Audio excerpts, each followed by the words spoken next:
اس طرح ایک عالم دین اپنے والد کو خواب میں دیکھتے ہیں کہ ان کے ہونٹوں پر زخموں کے نشان ہیں.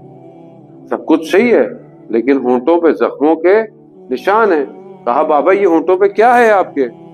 کہا کیونکہ میں ایج میں آپ کی مدر سے بڑا تھا تو جو بھی میں کہتا تھا وہ کچھ کہتی تو تھی نہیں مجھے، لیکن میں ان کو ایسے ورڈز، ایسے چیزیں استعمال کرتا تھا جس سے ان کو تکلیف ہوتی تھی، لیکن وہ مجھے کچھ کہتی نہیں. اور یہی چیز اس قبر میں قیامت تک میرے ہونٹوں میں زخموں کا نشان ہے. وی ڈونٹ کیئر ایکچولی، ہم تو اپنی بات میں کیئر بھی نہیں کرتے.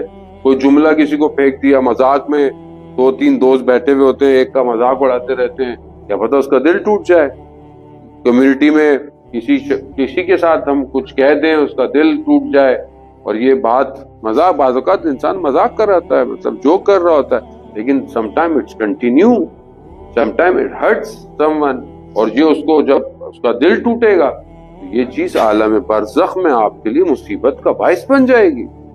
ایک منہ سے نکلا ہوا جملہ قبر میں آپ کی پکڑ بن جائے گی. تو خوب انسان اپنی قبر کو کیسے بچائے؟